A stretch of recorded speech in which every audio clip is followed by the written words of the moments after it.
नमस्कार, आप देख रहे हैं न्यूज़ 18 का डिजिटल प्लेटफॉर्म। आज हमारे साथ हैं एक खास मेहमान जिनका नाम है जनरल प्रकाश पांजीकर। ये एक तरह से हमारे लिए काफ़ी अच्छी बात है कि इतना एक्सपीरियंस वाले जो डिफेंस एक्सपर्ट है आज हमारे साथ हैं। साथ ही इस वक्त जो मौजूदा सूरत हाल है भारत और पाकिस्तान के बीच में, उसकी एनालिसिस करने की कोशिश करेंगे और जानने की कोशिश करेंगे कि इस जो लड़ाई का जो पूरा दौर है, ये जंग के जो हालात बने हुए हैं, इसमें पाकिस्तान के अंदर क्या चल रहा है और भारत को ऐसा क्या करना चाहिए कि इस मुकाबले में पाकिस्तान को एक ऐसा सबक मिले कि वो फिर से ऐसी हरकत ना करे। तो जनरल प्रकाश पांजीकर जी, आपका स्वागत है न्यूज़ 18 में। बहुत बहुत धन्यवाद न्यूज़ 18 का कि आपने मुझे इस पॉडकास्ट के लिए बुलाया है। जो सब्जेक्ट आपने पूछा है, एक तो बहुत ही वास्ट सब्जेक्ट है, इसके ऊपर तो घंटों बातें हो सकती हैं जी लेकिन मैं कोशिश करूंगा इसको कि थोड़े समय में इसको बताने के लिए आप जी जी, बहुत बहुत धन्यवाद। तो मेरा एक सवाल आपसे जनरल साहब ये है पहला, कि ये जो बार बार न्यूक्लियर अटैक की धमकी, आज आप देखिए कि जैसे ही हमने उनके 3 एयरबेस पे हमला किया तो उसके बाद ये खबरें आने लगी मीडिया में कि जो न्यूक्लियर कमांड है उसके साथ प्राइम मिनिस्टर शहबाज शरीफ बात करने लगे, और कई मिनिस्टर्स भी ऐसे हैं कि जब उनके पास कुछ नहीं होता तो वो बोलते हैं कि जी न्यूक्लियर बम है हमारे पास। तो पहले हमें ये समझाए कि ये डॉक्ट्रिन क्या है पाकिस्तान की और बार बार ये न्यूक्लियर पे क्यों आ जाते हैं। भाई, बहुत अच्छा सवाल है आपका। जैसे न्यूक्लियर बॉम्ब जो है, लोग कहते हैं कि अनयूजेबल है एक्चुअली, जी तो इस्तेमाल क्या है इसका? कुछ नहीं। अगर आप देखिए पूरे इतिहास में जब से न्यूक्लियर बम बना है, एक ही बार इस्तेमाल हुआ है। जी 2 बार इस्तेमाल हुआ है जापान के अगेंस्ट, जी 2 बार अगस्त के महीने में। जी इसके सिवाय तो कभी हुआ नहीं। जी तो फिर इसका इस्तेमाल क्या है? इस्तेमाल इसका है डिटरेंस, डराने के लिए। जी ना पाकिस्तान ने डेवलप किया है इसको। उनका हर एक देश का अपना अलग अलग न्यूक्लियर डॉक्ट्रिन्स है। जी तो ये बड़ा ज़रूरी है उनके डॉक्ट्रिन्स के वजह जानना कि वह न्यूक्लियर डॉक्ट्रिन्स उनका है क्या। जी देखिए, उसमें बेसिकली 5 हैं साधारण जनता को समझने के लिए। जी 5 पॉइंट हैं। पहला, उन्होंने ये जो हम लोग जैसे हमारा है, हम कहते हैं कि भाई नो फर्स्ट यूज़, जी कि हम किसी भी हालत में जो न्यूक्लियर बॉम्ब है उसका पहले इस्तेमाल नहीं करेंगे। जी ये हमारा बड़ा इन्फेटिक है। पाकिस्तान को ऑन द अदर हैंड क्या है, जी वो नो फर्स्ट यूज़ न तो उन्होंने साइन किया है, जी ना उन्होंने ये बोला कि हम फर्स्ट यूज़ नहीं करेंगे जी या करेंगे। तो एम्बिग्विटी छोड़ी हुई है नो फर्स्ट यूज़ में। जी तो उसका कारण जो वो बोलते हैं आपस में उनके डिस्कशन में कि डिटरेंस के लिए लोग हमसे डर जाएं।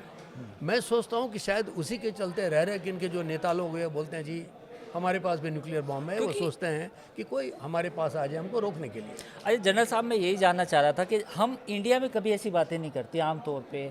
कोई भी, चाहे कोई सर्विस में हो जनरल, चाहे नॉन सर्विस में भी हो या रिटायर भी हो चुके, कभी हम नहीं ये कहते कि हम परमाणु बम डाल देंगे, हम नेस्तनाबूद कर देंगे। तो आपने अच्छे से हमें समझाया कि एक तो उन्होंने उसे एम्बिग्यूअस छोड़ा हुआ है कि हाँ हम कर सकते हैं पहला यूज़। और बताइए इसके बारे में। हाँ, अभी देखिए, उनकी फौज हमारे तुलना में तो कमज़ोर है। जी अभी वो क्या करते हैं डराने के लिए, जैसे मैंने बताया कि वो लोग सोचते हैं कि डिटरेंस जो है, जी डिटरेंस कम इस्तेमाल करें। तो एम्बिग्विटी थोड़ी छोड़नी पड़ेगी कि किस हालत में हम आपके अगेंस्ट में उसको इस्तेमाल करें। जी दूसरा है कि क्रेडिबल मिनिमम डिटरेंस, उसके लिए ज़रूरी है कि जो इन्होंने तैयारी करी है, इनके करीब 160 170 इनके पास वॉरहेड्स हैं, उसको ये समझते हैं कि क्रेडिबल हमारा डिटरेंस है। लेकिन ये डिटरेंस के साथ जो कि हमारा, आपने अपने से तुलना करने की बात बताई, हमारी तुलना में ये बड़ा ज़रूरी है जानना, हमारा देश जो है बहुत ही मैच्योर्ड देश है। हमारा जो पॉलिटिकल लीडरशिप है बहुत ही मैच्योर्ड पॉलिटिकल लीडरशिप है।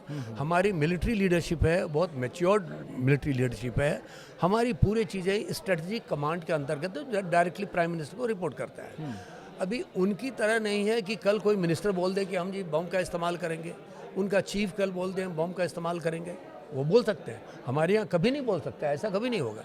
दूसरी बात ये जो मैंने बताया मिनिमम क्रेडिबल के डिटरेंस है, वो किसके अगेंस्ट में? बेसिकली हमारे अगेंस्ट में कह रहे हैं। जी जी हमारे अगेंस्ट में। जी तीसरी बात जो है कि पाकिस्तान के पास फुल स्पेक्ट्रम ऑफ डिटरेंस नहीं है। कहने का मतलब क्या है कि जैसे हमारे पास जब बोलते हैं या कोई भी कंट्री बोलते हैं कि क्रेडिबल डिटरेंस का मतलब है कि उसको by from air, from water, from land, तीनों जगह से हमारे पास डिलीवरी सिस्टम होना चाहिए कि हम दुश्मन के ऊपर हम अपना इस्तेमाल कर warhead डाल सकें, और इतना ही नहीं, हमें चोट लगने के बाद भी हम उससे सेकेंड रिटेलिएशन कर सकें। रिटेलिएटरी कैपेबिलिटी उसको बोलते जी, हैं। तो जहाँ तक हमारा सवाल है, हमें उसमें कोई डाउट नहीं है। लेकिन जहाँ तक पाकिस्तान का मेरा अपना नॉलेज है, दो जो मैं जानता हूँ ये कि लैंड से भेजने के लिए तो हमारे उनके पास है, उनके पास मिसाइल्स हैं।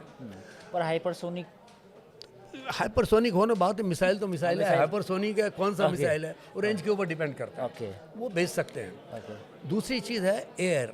एयर के ऊपर उनका बहुत ही कंफर्म्ड अभी तक नहीं है। वो बोलते हैं जी F-16 है, F-16 मॉडिफाइड है आपका या नहीं, ला सकता है नहीं, इस तरह का ये क्लियर नहीं है किसी को, कम से कम मेरे को तो क्लियर नहीं है। ओके थर्ड है जो कि बाय जो कि पानी से भेजते हैं, यानी कि नेवी की तरफ से, इनके पास न तो इनके पास 8 टोटल सबमरीन है जैसा हम जानते हैं, वो 8 में से 6 सबमरीन के खराब हैं, 2 हैं वो भी डीजल सबमरीन है, वो कोई खास अच्छे सबमरीन है नहीं। और लेकिन सबमरीन होना, उसमें न्यूक्लियर वॉरहेड मैश करके न्यूक्लियर वॉरहेड हमारे पास फेंकने के लिए हो, ये मैं नहीं सोचता हूँ कि उनके पास है। तो इस तरफ से जो कहते हैं कि तीनों जो ट्रायड जो हैं वो उनके पास नहीं है, ये मेरा अपना मानना है। और इसमें आपने जो इम्पोर्टेंट बात कही, रिटेलिएशन कैपेसिटी, यानी कि दोबारा इस्तेमाल करने की ताकत भी होनी चाहिए। एब्सोल्युटली, आपका कहना बिल्कुल सही है। इसीलिए जब पाकिस्तान में हर एक चीज़ के ऊपर बोलते हैं जी हमारे पास न्यूक्लियर बॉम्ब है, अरे भाई आपके पास न्यूक्लियर बॉम्ब है, आप तो एक मारिएगा हमारे ऊपर या 2 मारिएगा, उसके बाद जब हमारा रिटेलिएशन है तो आपकी तो वजूद ही ख़त्म हो जाएगी। बिल्कुल ये लोग नहीं समझ रहे हैं, उनको ये समझ भी नहीं आ रही है, जो बोलते हैं रोज़ सुबह उठ के बोलते हैं जी हमारे पास न्यूक्लियर बॉम्ब है जी तो इसलिए हमारी जो मर्जी हम करेंगे। जी पिछली बार भी आप जब देखें कि हमारे पार्लियामेंट पे जब हमला हुआ था, जी जबकि पराक्रम लॉन्च हुआ था, उस समय भी हम लोगों ने कुछ नहीं किया कि जो हमारे साथ एपोलॉजिस्ट हैं, एपोलॉजिस्ट ने बोलना शुरू किया जी उनके पास भी बॉम्ब है, बॉम्ब हमारे ऊपर मार देंगे।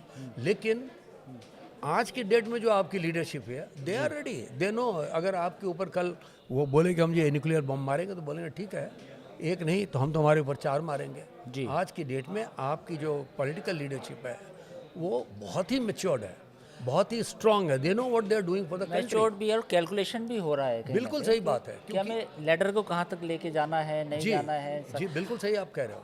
अच्छा, तो ये एस्केलेशन लैडर पे ये तो लास्ट है जी, इसके बाद तो कुछ बचा नहीं। जी। अच्छा, एक चीज़ बताइए, ये अपने दर्शकों को हम समझाना चाहेंगे कि सर वॉर का डिक्लेरेशन तो नहीं हुआ, लेकिन जो हालात है वो तो जंग जैसे हैं, तो इसे आप कैसे डिफाइन करेंगे मिलिट्री लैंग्वेज में? मिलिट्री लैंग्वेज में ये आप देखिए, आपको शायद आप पता नहीं कितने बड़े थे जबकि कारगिल वॉर हुआ था, आपकी उम्र कम होगी, हाँ जी, मेरी कम थी। आप शायद स्कूल में पढ़ रहे होंगे। जी सर। तो कारगिल वॉर जिस समय हुआ था उस समय भी फॉर्मली वॉर कहाँ डिक्लेयर किया गया, हमने इतने सारे लोग हमारे जान खोए, इतने सारे लोगों को हमने मारा वहाँ पर जाके, लेकिन वॉर डिक्लेयर नहीं हुआ था, फॉर्मली डिक्लेयर नहीं हुआ था। ओके। तो आज के डेट में अभी तक तो नहीं हुआ है, लेकिन मुझे कोई डाउट नहीं है कि अगर पाकिस्तान ने डिक्लेयर किया वॉर तो हमारी जो पॉलिटिकल लीडरशिप हो इमीडिएटली डिक्लेयर करेंगे, या वो उस समय डिक्लेयर करेंगे जब उनको लगता है कि बिल्कुल सही है। उसमें हमारे और आपको सोचने की ज़रूरत नहीं होनी चाहिए। यहाँ पर बहुत से ज्ञान देने वाले लोग हैं, रोज़ बोलते हैं आके कि भाई हमें ये कर देना चाहिए, वो कर देना चाहिए, चढ़ जाना चाहिए।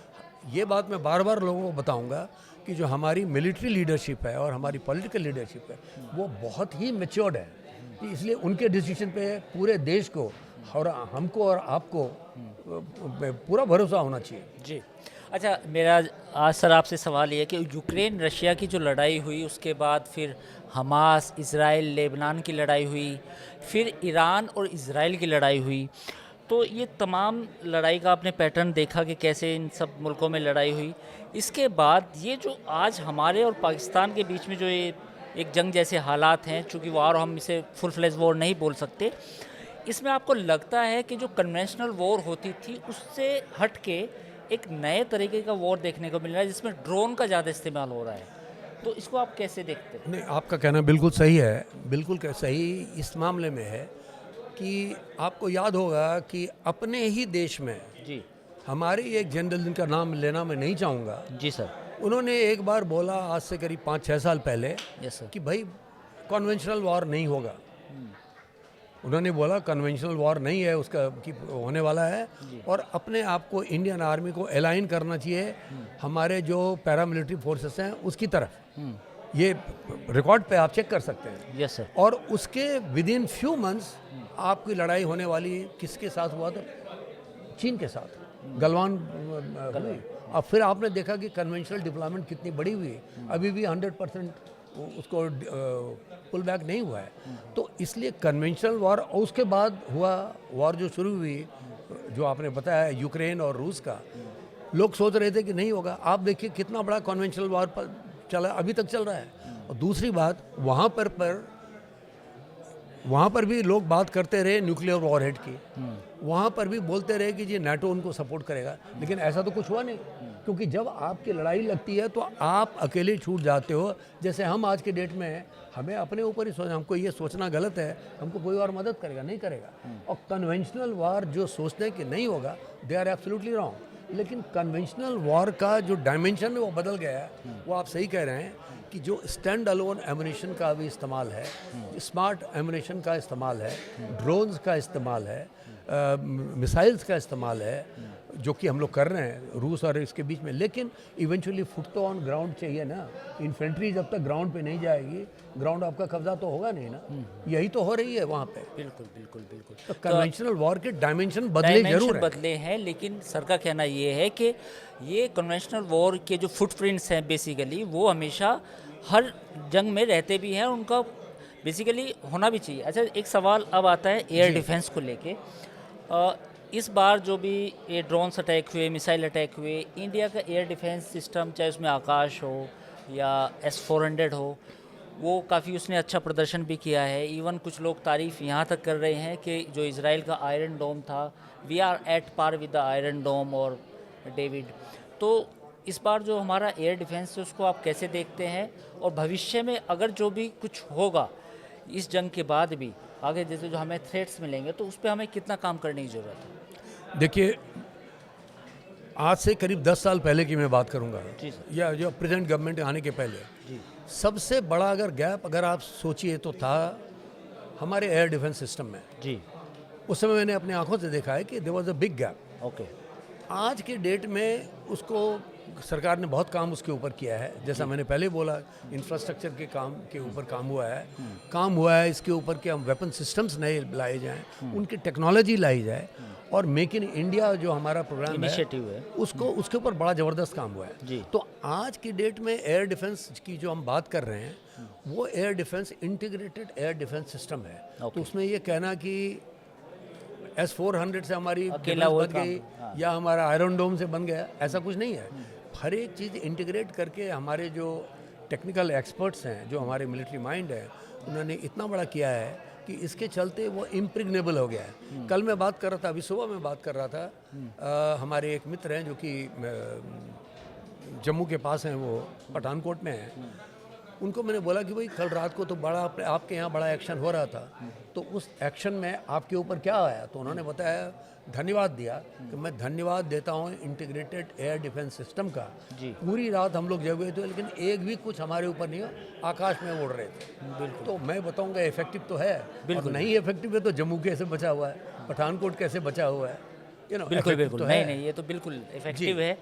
तो अच्छा, एक सवाल अब ये उठता है कि जो एस्केलेशन लैडर है उसको आप कहाँ देखते हैं, एक सवाल। दूसरा सवाल ये है कि पाकिस्तान के साथ अब आज रात को जो भी सिचुएशन हो, आप उसे बढ़ता हुआ देखते हैं या कुछ डीएस्केलेशन की उम्मीद है? DGMO के लेवल पे कुछ कम्युनिकेशन एस्टेब्लिश हुई है, ऐसी खबरें हैं मीडिया में, तो what is your take on this? देखिए, अभी सुबह मैं भी देख रहा था कि पहले उन्होंने अपनी जो प्राइम मिनिस्टर है पाकिस्तान के, उन्होंने अपना वो ग्रुप बनाया था जो कि न्यूक्लियर वॉरहेड वगैरह को बारे देखते हैं, लेकिन वो हुआ नहीं, उसमें लोग पहुँचे भी नहीं। जी।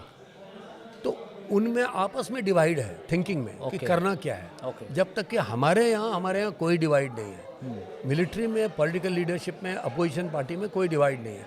आप देख रहे हैं कि पूरा का पूरा कंट्री आज हमारा एक साथ कैसे इंटीग्रेट हो रहा है। Yes sir. उसके अगेंस्ट में आप पाकिस्तान में देखिए तो वहाँ तो लोग आवाम बटी हुई, PTI नहीं आई उसमें, पॉलिटिक्स बटी हुई, PTI नहीं आई उसके ऊपर जी। पाकिस्तान मिलिट्री कुछ और सोच रही है, उनके जो पॉलिटिकल लीडरशिप कुछ और कर रहे हैं। तो उनका तो आपस में इतना कन्फ्यूजन है कि एस्केलेशन लैडर जो है किस तरह से उसको हम डिफाइन नहीं कर सकते हैं, क्योंकि वो जिस कंट्री में जहाँ पर की पॉलिटिकल लीडरशिप का क्लियर डायरेक्शन नहीं है, कन्फ्यूजन का शिकार है। एब्सोल्युटली। तो क्या करेगा चीफ, क्या करेगा, या कोई उनका जो कोर कमांडर है वो उनकी बात मानेगा नहीं मानेगा, क्या करेगा, कहना को मुश्किल है वो। लेकिन एस्केलेशन लीडर हम अपनी तरफ से जो देख रहे हैं वो ये है कि कल आपको पता है, कल रात को उन्होंने हमला हमारे ऊपर बैलिस्टिक आई, किया, आज सुबह बैलिस्टिक मिसाइल का हमला किया। ये कहना सही है आपका, लेकिन वो न्यूट्रलाइज हो गया। मान लीजिए दिल्ली पे गिरती वो, तो कितना बड़ा इंटरनेशनल रिपरकशन होता है उसका। ये हेडलाइन बनती सर कि दिल्ली पर बैलिस्टिक मिसाइल से हमला। एब्सोल्युटली। तो आपका कहना बिल्कुल सही है, तो वो तो हो गई। अभी आप देखिए ये कि हमारी कंट्री में कोई इस तरह का नहीं है जो कि पैनिक कहीं पर है कि जहाँ बैलिस्टिक मिसाइल थी, वो नहीं है। और हमने सुबह क्या किया, हमने सुबह जो 6 जगह पे हमला किया है, वो हमने इधर उधर लोग समझते हैं कि वो रिटेलिएशन है। रिटेलिएशन तो है ही, वो इससे strategic retaliation. We have hit the place where it is going to hurt them, क्योंकि वहाँ से उनकी एयर एसेट्स आने वाली हैं, तो उसको हमने डैमेज किया है। तो आपका भी कहना ये है कि एक तो कन्फ्यूजन का शिकार है पाकिस्तान के, उसको खुद ही नहीं पता कि वो एस्केलेशन में है या डी एस्केलेशन में है, उसको खुद ये समझ में नहीं आ रहा बात है, करना क्या है जी। क्योंकि अभी थोड़ी देर पहले उनका था कि हम जी शांत रहने के लिए तैयार हैं। अब कहाँ तक ये है, मैंने उसको रीचेक नहीं कर पाया हूँ, लेकिन टेलीविज़न पे था कि वो कह रहे थे कि भाई अगर इंडिया डी एस्केलेट करे तो हम डी एस्केलेट करने के लिए तैयार हैं। जी। अरे एस्केलेट तो आपने किया, हमने कहाँ किया एस्केलेट जी। आपने अच्छी भली शांति थी, उसको तोड़ के हमारे 28 लोगों को मार दिया। अच्छा, एक सवाल, आप इसे कैसे देखते हैं कि जो अमेरिका के जो विदेश मंत्री हैं वो सीधे आर्मी चीफ से बात करते हैं, जनरल आसिम मुनीर से, और एक चीज़ ये बताइए कि जो Asim Munir religious verses quote करते हैं बार बार अपनी स्पीचेस में, कुरान की कुछ वर्सेस कोट करते हैं, आपको लगता है कि एक प्रोफेशनल आर्मी का कोई जो चीफ होता है वो इस तरह की बातें करता है? ये बहुत ही अहम आपने मुद्दा उठाया है। उनकी अगर बातें सुने जी, तो मैं तो उनको जनरल मुनीर नहीं बोलता हूँ, मैं उनको मुल्ला मुनीर बोलता हूँ। जी जी, मैं उनको मुल्ला मुनीर बोलूँगा। मुल्ला मुनीर क्यों बोलूँगा कि उनके बारे में जो पता लगा है कि वो किसी मुल्ले के लड़के हैं हाफिज और बढ़ के यहाँ पे आ गए, इतने बड़े चीफ बन गए। चीफ बनने के बाद प्रोफेशनल आर्मी का ये बात करने का ढंग नहीं है। जो उन्होंने बात किया था 22 अप्रैल के अटैक के पहले जो उन्होंने बात किया था, वो प्रोवोकेशन है। वो प्रोवोकेशन उन टेररिस्ट के लिए जो इन्होंने आके हमारे 79 लोगों को मार दिया, 28 आदमी को। तो इस जो एक प्रोफेशनल आर्मी का जो लीडर है, जो चीफ है, उसको इस तरह की बात तो करनी नहीं चाहिए, लेकिन उन्होंने ऐसी बात करी है। तो इसके लिए मैं 2 चीज़ बताऊंगा, ये कोई नई बात अगेन नहीं है। अगर आप देखिए कि जब से रेडिकलाइजेशन पाकिस्तान आर्मी का शुरू हुआ है, जो कि जनरल ज़ियाउल हक के समय से शुरू हुआ है और उसके बाद मुशर्रफ के साथ चलता और अभी चलता रहा, तो ये रेडिकलाइजेशन जहाँ पे हुई आर्म फोर्सेस में प्रोफेशनलिज्म रह कहाँ जाता है। बिल्कुल बिल्कुल, और पाकिस्तान की जो आर्मी है, बिल्कुल आपने सही कहा, उनमें और जो लश्कर तैयबा के जो आतंकी हैं उनकी सोच में कोई अंतर बिल्कुल नज़र नहीं आता। इवन DGISPR जो हैं, उनकी फैमिली के बारे में ये कहा जा रहा है कि वो उनके पिता खुद ओसामा बिन लादेन के साथ तस्वीर थी, तो इट्स क्वाइट स्ट्रेंज। अच्छा, अब सर मैं एक आखिरी सवाल आपसे पूछूंगा। आखिरी सवाल ये है सर कि एक पाकिस्तान एज ए रोग स्टेट है, हमारे पास में बिल्कुल पड़ोसी है, ये प्रॉब्लम आज ख़त्म नहीं होगी। अगर ये जंग जैसे हालात रुक भी जाते हैं, कोई एक एग्रीमेंट हो भी जाता है कि एस्केलेशन ना हो, लेकिन ये समस्या 6 महीने बाद, 1 साल बाद, 2 साल बाद फिर आएगी, न्यूक्लियर की धमकी फिर दी जाएगी। तो क्या आपको लगता है कि अब हमारी जो डिफेंस फोर्सेस हैं, हमारी जो सरकार है, उसको एक नए लॉन्गर टर्म सॉल्यूशन की तरफ जाना होगा? आपका जो आपका, मैं आपके विचार से बिल्कुल सहमत हूँ कि हमें चाहिए ये कि हमारी political leadership, and I am sure कि वो बहुत ही ब्रिलियंट हैं लोग बैठे हुए वहाँ पे जी, वो ये इस बात का वो कभी नहीं वो मानेंगे इतना लोगों को मरवाने के बाद हम सिर्फ रुक जाएं, नहीं, ऐसा नहीं होगा। तो अभी इसको हमको ले जाना पड़ेगा जो उसके नसूर तक, जहाँ से कि ये लोग प्रोड्यूस एरिया हम लोग हमारे पास आ रहे हैं। तो ये पूरे आतंकवाद का जो गढ़ है उसको ख़त्म करने की ज़रूरत है इसको, और ये पाकिस्तान उतनी आसानी से मानेगा। इसमें अब लोग ये भी सवाल उठाने लगे कि international community now thinks about that कि डिसआर्मामेंट किया जाए न्यूक्लियर आर्सेनल का पाकिस्तान का, क्योंकि it became the epicentre of the terrorism. आपका कहना बिल्कुल दुरुस्त है। इनफैक्ट मैं तो ये कहूँगा कि इंटरनेशनल जो कम्युनिटी है उनको चाहिए, यही टाइम है पाकिस्तान ऐसे इर्रिस्पॉन्सिबल रोग स्टेट को डीन्यूक्लियराइज करना।